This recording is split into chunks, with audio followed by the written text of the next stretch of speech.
Let's mic day special. नमस्कार, let's mic में आपका स्वागत है। डे स्पेशल के साथ मैं राखी जैन। 17 जुलाई ये दिन केवल कैलेंडर की एक तारीख नहीं, बल्कि न्याय, मानवाधिकार और वैश्विक जवाबदेही का प्रतीक है। हर वर्ष 17 जुलाई को विश्व अंतर्राष्ट्रीय न्याय दिवस मनाया जाता है। इसी दिन वर्ष 1998 में दुनिया के 120 से अधिक देशों ने रोम में एक ऐतिहासिक संधि पर सहमति जताई, जिसे रोम संविधि कहा जाता है। इसी संधि के आधार पर दुनिया की पहली स्थायी अंतर्राष्ट्रीय आपराधिक अदालत यानी आईसीसी की स्थापना का मार्ग प्रशस्त हुआ। इस अदालत का उद्देश्य उन अपराधियों को न्याय के कटघरे तक लाना है जो नरसंहार, युद्ध अपराध, मानवता के विरुद्ध अपराध और आक्रमण जैसे जघन्य अपराधों के लिए जिम्मेदार होते हैं। द्वितीय विश्व युद्ध ने दुनिया को यह एहसास कराया कि कुछ अपराध इतने भयावह होते हैं कि उनका असर केवल किसी एक देश तक सीमित नहीं रहता, बल्कि पूरी मानवता को प्रभावित करता है। युद्ध के दौरान लाखों लोगों की मौत, यहूदियों का नरसंहार और नागरिक आबादी पर हुए अत्याचारों ने अंतर्राष्ट्रीय समुदाय को सोचने पर मजबूर किया कि ऐसे अपराधों के लिए केवल राष्ट्रीय अदालतें पर्याप्त नहीं हैं। युद्ध समाप्त होने के बाद 1945 में संयुक्त राष्ट्र की स्थापना हुई और उसी समय से एक स्थायी अंतर्राष्ट्रीय आपराधिक न्यायालय बनाने का विचार भी आकार लेने लगा। 9 दिसंबर 1948 को संयुक्त राष्ट्र महासभा ने नरसंहार को अंतर्राष्ट्रीय अपराध घोषित करते हुए एक महत्वपूर्ण प्रस्ताव पारित किया। इसमें कहा गया कि मानव इतिहास में हुए नरसंहारों ने सभ्यता को गहरी क्षति पहुंचाई है और भविष्य में ऐसी घटनाओं को रोकने के लिए अंतर्राष्ट्रीय स्तर पर प्रभावी न्याय व्यवस्था आवश्यक है। इसके बाद इंटरनेशनल लॉ कमीशन को ऐसी अदालत की रूपरेखा तैयार करने का दायित्व सौंपा गया।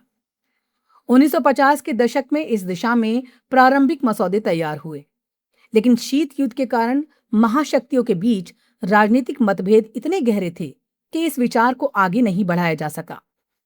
लगभग 4 दशक तक ये पहल ठंडी पड़ी रही, लेकिन 1990 के दशक में दुनिया ने फिर ऐसे भीषण संघर्ष देखे जिन्होंने इस आवश्यकता को दोबारा जीवित कर दिया। 1993 में पूर्व युगोस्लाविया में गृह युद्ध के दौरान बड़े पैमाने पर जातीय हिंसा, सामूहिक हत्याएं और मानवाधिकार उल्लंघन हुए। इसके कुछ ही समय बाद रवांडा में हुए नरसंहार में लाखों लोगों की जान चली गई। इन घटनाओं ने पूरी दुनिया को झकझोर दिया और यह स्पष्ट हो गया कि ऐसे अपराधों के लिए स्थायी अंतर्राष्ट्रीय न्यायालय की आवश्यकता अब टाली नहीं जा सकती। 1994 में इंटरनेशनल लॉ कमीशन ने अदालत की स्थापना संबंधी संशोधित मसौदा संयुक्त राष्ट्र को सौंपा। कई वर्षों तक विभिन्न देशों के बीच चर्चा और संशोधन चलते रहे। अंततः जून 1998 में इटली की राजधानी रोम में एक अंतर्राष्ट्रीय सम्मेलन आयोजित किया गया। 15 जून से 17 जुलाई तक चले इस सम्मेलन में दुनिया के अनेक देशों ने भाग लिया।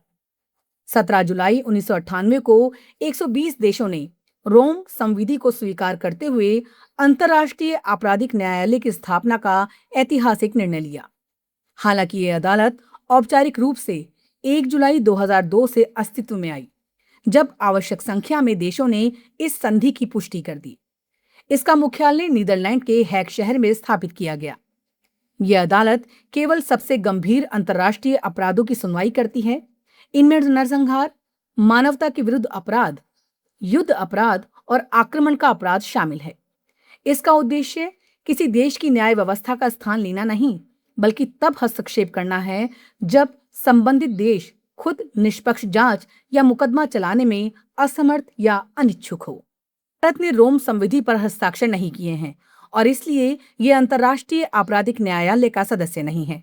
भारत का मत रहा है कि इस अदालत की कुछ व्यवस्थाओं और अधिकार क्षेत्र को लेकर कई कानूनी तथा संप्रभुता से जुड़े प्रश्न हैं।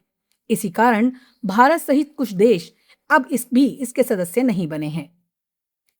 आज विश्व अंतर्राष्ट्रीय न्याय दिवस केवल एक अदालत की स्थापना का स्मरण नहीं है, बल्कि उस वैश्विक संकल्प का प्रतीक है जिसमें स्वीकार किया गया कि युद्ध, नरसंहार और मानवता के विरुद्ध अपराध करने वाले लोग चाहे कितने भी शक्तिशाली क्यों ना हों, उन्हें कानून के दायरे में लाया जाना चाहिए। ये दिन हमें याद दिलाता है कि न्याय केवल किसी एक देश की जिम्मेदारी नहीं, बल्कि पूरी मानवता की साझा प्रतिबद्धता है। नमस्कार।